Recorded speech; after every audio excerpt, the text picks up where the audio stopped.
Hey everyone, welcome back to another powerful episode of Mind Over Masculinity, where we explore the connection between the inner harmony and outer success. Because a truly prosperous life begins within. I'm your host Avik, and today's guest invites us to look beyond the hustle, beyond strategy, and into the subtle balance that fuels all the growth. The balance between yin and yang, the receptive and the active, the intuitive and the intellectual. So please welcome my guest, Jocelyn Nowak. So welcome to the show. Thanks for having me. I'm excited to be here. Amazing. So Jocelyn, like before we delve deep into the discussion, I'd quickly love to introduce you with all the listeners. Dear listeners, Jocelyn is a growth coach, advisor, and the consultant who helps startups and the individuals align their vision, values, and impact. So she bridges the walls of business, healing, and consciousness, a rare blend of strategist and the energy worker. So with over a decade in healthcare technology, she has been the first hand how messaging and growth strategy shape human behavior. Yet, she also holds certification as a Reiki Master Teacher, yoga instructor, and herbalism practitioner, guiding leaders towards alignment, intuition, and integrity. So, she is the founder of Peaceful Prosperity Studio in Los Angeles, a sacred space where business meets consciousness. And she's helping shape that next evolution of ethical entrepreneurship through her work on Integrally.one, an AI powered platform for free speech and holistic change.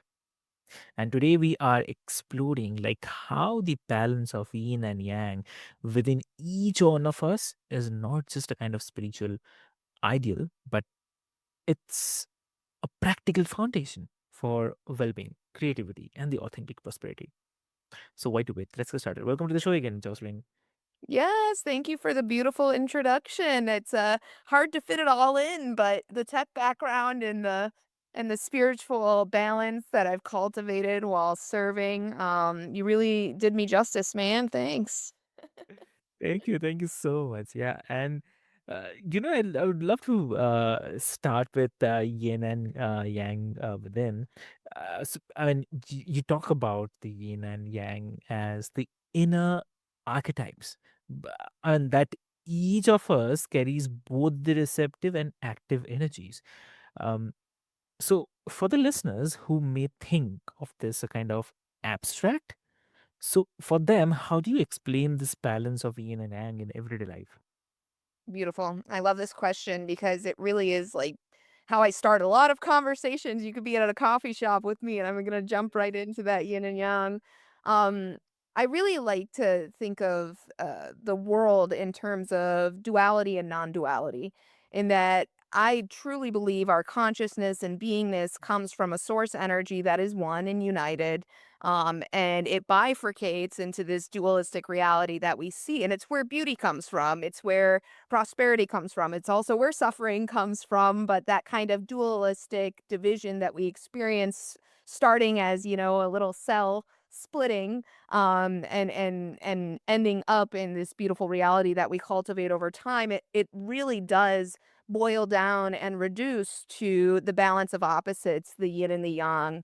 And when I think of collaboration, business growth, and partnership, I think about how each of us has the entire yin and yang inside of us. We are one. We are an individual representation of this greater energy. And when you think of it in terms of balance and that yin, you've mentioned the receiving, the flowing, the ease, and the yang, which is the doing, the pushing, and the movement that's required for prosperity, live inside each of us wholly. And I think it's really important to ground yourself in that reality, which we can measure at an atomic level. This is not quite metaphysics; it's actually physics. That there is a balance inside of each of us that we have some onus over. We have this energetic awareness, and we can feel ourselves when we're a little bit too in the yang energy, that fire, that doing, and we start to burn out. and that can happen in our partnerships and business and relation. Um, it can happen with the yin when you're allowing a little too much, you're getting into that water and flow to the point where you can start to kind of dampen and not have that movement. You're experiencing stagnation. So, really being aware of your individual yin and yang balance, that giving and receiving, allows you to partner in a really prosperous way where you can recognize where the other individual or team member is and complement them with your own fluid balance between the yin and the yang. Exactly. Exactly true. So, I mean, what are some of the signs that someone's internal balance might be off? I mean, uh, either too much of striving or maybe too much of surrender part. Well, I think in my experience working with early stage technology founders, my experience has often been a heavier uh, draw on the yang, a little bit too much doing Mm. sometimes. And, there's periods of burnout once you've gotten past that moment with the yang where you're sitting in your yin and your stagnation. But I find when I join a team, in a collaborative sense as a coach, as a mentor, or consultant, actually joining team meetings and testing the dynamic of burnout, yin and yang.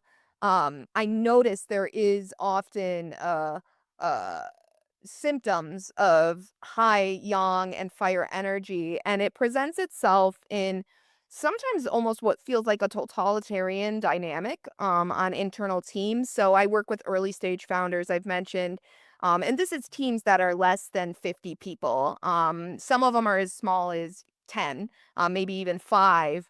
And within 1 to 2 weeks, usually, of joining those calls, you can notice the symptoms of a leader who's in their yang and taking too much action and actually debilitating the rest of the team. You can see it in people's face on Zoom calls. You can see the redness in the cheeks. You can and feel that kind of burning forward fire energy. And being very aware, and especially my training in Reiki has made me acutely aware of the feeling behind that from the rest of the team where they're almost forced into a position of yin, and they're in this state of being and reactivity, that doesn't flow well when it comes to the growth of an organization. And my focus is growth, both from a personal perspective and then in the entrepreneurial sense, supporting founders. And I find that, within 3 to 6 months, Yeah. 6 months at the longest, usually it's within a month and a half to 3 months that you start to see signs, but by 3 months solidly, balancing that yang, bringing the founders or leadership teams into a space of allowing their teams begin to be more creative, more expansive, and they get to step into their yang energy a little bit more of doing, while still sitting in that creative space of being, and it becomes more like play. And I think when you join a team and it feels totalitarian, and it doesn't feel like a playground with a mission, where kids are building something and they've got a fort and they've got their next steps and there might be some leaders, but everyone takes their onus. That's what I think a team that's functioning well should look and feel like. And it only takes about a month and a half to 3 months to start seeing those signs of balance come into play, and it just gets stronger and stronger where the bottlenecks reveal themselves, they're able to be removed in a very seamless and clear way when leadership takes ownership of the energy that they bring into a space. True. Exactly.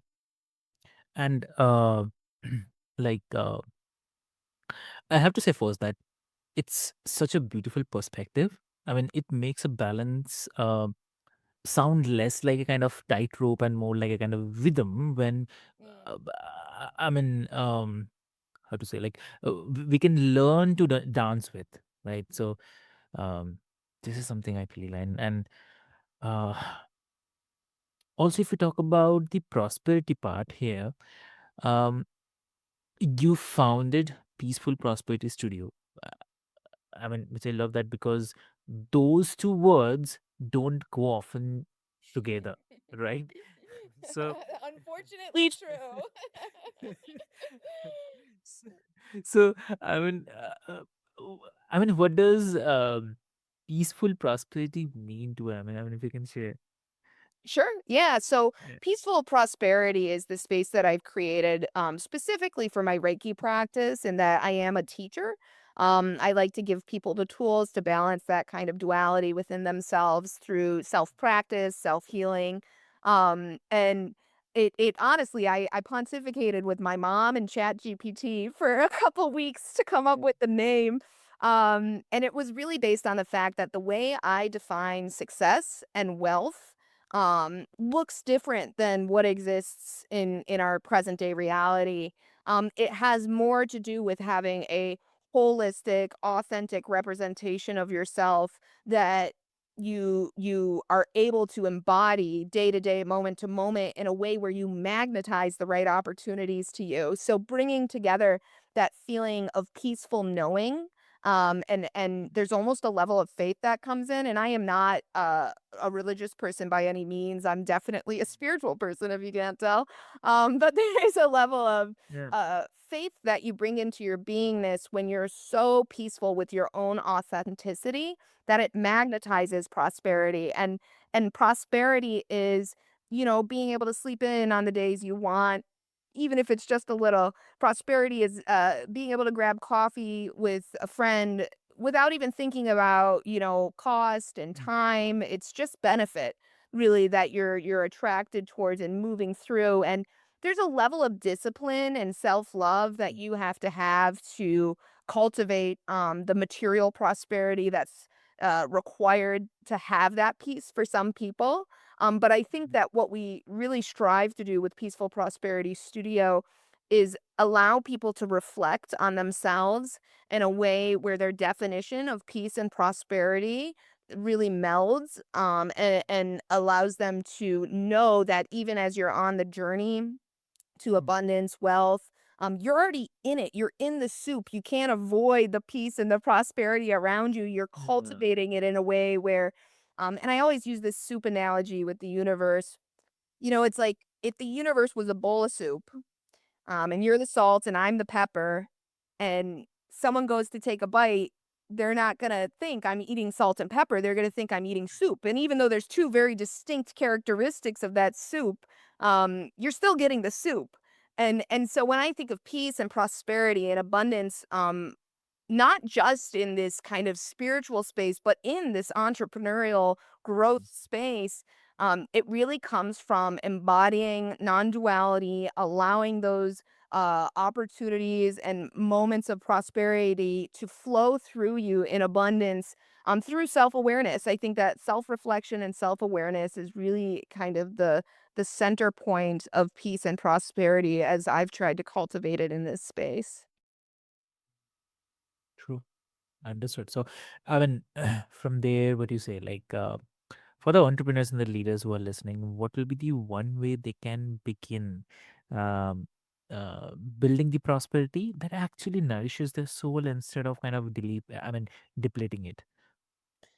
I think there's a pretty easy way to ground yourself inward that applies no matter where you are in your journey. You could be just starting a company, you could be on your third exit, $400 million in the bank, with a big family in your favorite city, and this still has value to you.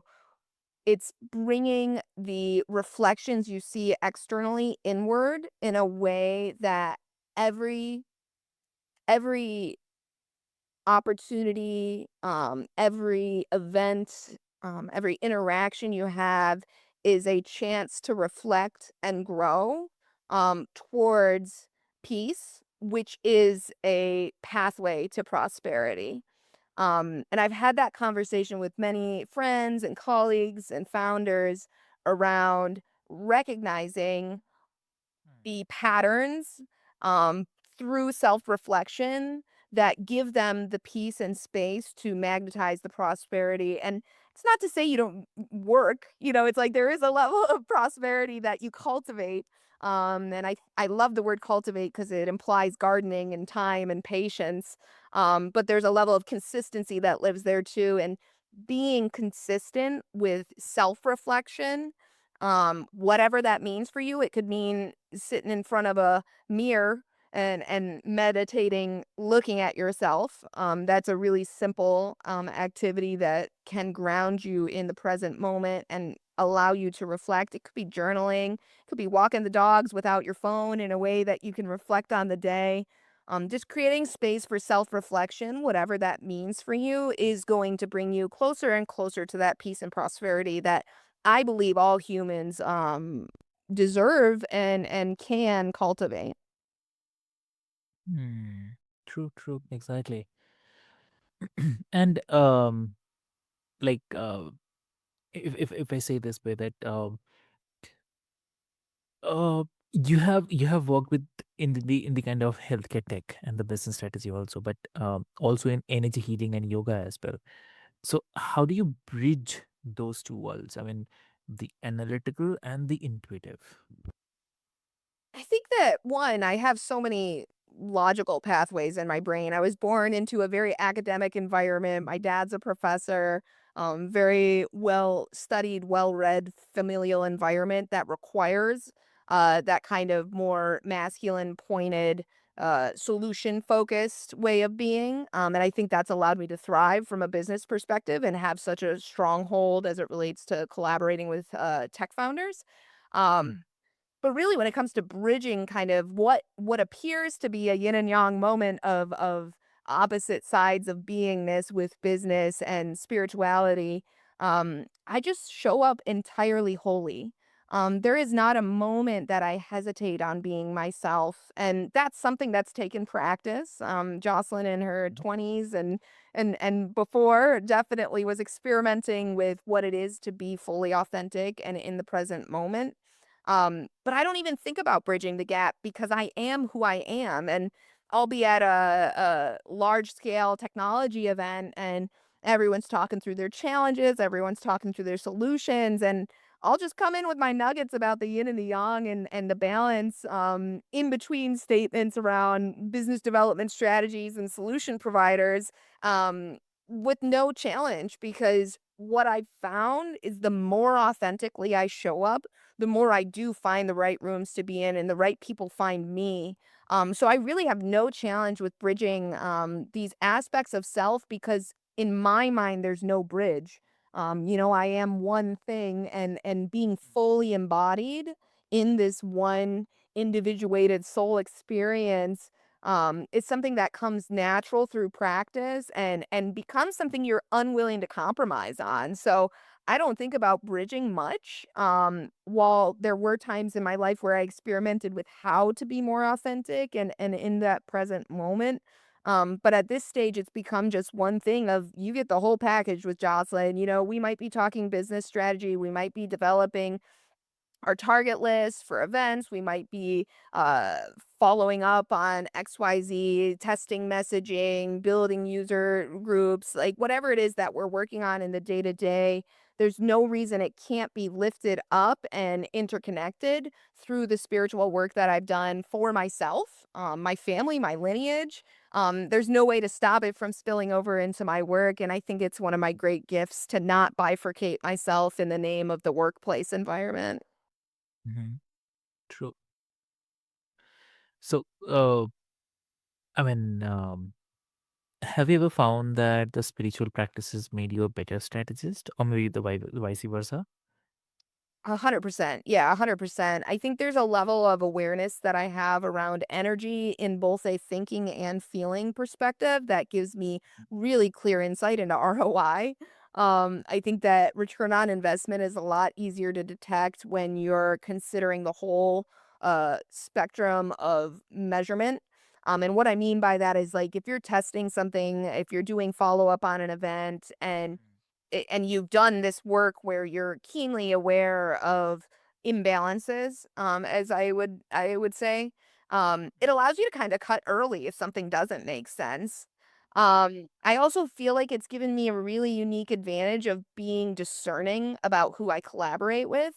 In that I only work with founders who are ethically driven to shift the world in a positive direction, driven by impact. And I always say, wealth is a byproduct of doing the right thing.